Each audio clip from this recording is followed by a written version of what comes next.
கிடைத்திருக்கும் முக்கிய செய்தியை பார்த்து வருகிறோம். சொந்த பயன்பாட்டிற்கான கார் உள்ளிட்ட வாகனங்களில் பணத்திற்காக பயணிகளை ஏற்றினால் 25,000 ரூபாய் அபராதம் என அறிவிக்கப்பட்டிருக்கிறது. கூடுதல் விவரங்களோடு இணைகிறார் நமது செய்தியாளர் வேல்முருகன். விவரங்கள். மனுஷா, குறிப்பாக சொந்த பயன்பாட்டு வாகனங்களை விதிகளை மீறி இயக்கும் வாகனங்களுக்கு அபராதம் விதிக்க போக்குவரத்துறை அறிவுறுத்திருக்கிறது. குறிப்பா இந்த தீபாவளியை முன்னிட்டு ஏராளமான பொதுமக்கள் தற்போது வாடகை வாகனங்களை எல்லோ போர்டு வைத்திருக்கக்கூடிய கார்களை பயன்படுத்தி சொந்த ஊர்களுக்கு செல்கிறார்கள்.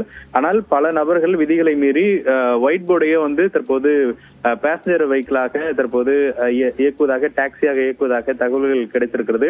அதன் அடிப்படையில பல்வேறு பகுதிகளில் சோதனை சாவடிகள் அமைத்து தற்போது அதனை போக்குவரத்து வட்டார அலுவலர்கள் தற்போது ஆய்வு செய்ய முடிவு செய்திருக்கிறார்கள். அதன் அடிப்படையில ஒயிட் போர்ட்ல தற்போது பயணிகள் பயணம் செய்தால் 25,000 ரூபாய் வரைக்கும் தற்போது அபராதம் விதிப்பதற்கு போக்குவரத்துறை முடிவு செய்திருக்கிறது.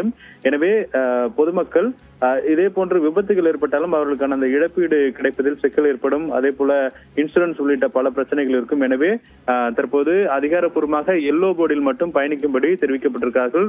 சொந்த ஊர்களுக்கு செல்லக்கூடியவர்கள் வாடகை வாகனங்களை பயன்படுத்த அறிவுறுத்தப்பட்டிருக்கிறது. மோனிஷா, விவரங்களை பதிவு செய்தமைக்கு நன்றி வேல்முருகன்.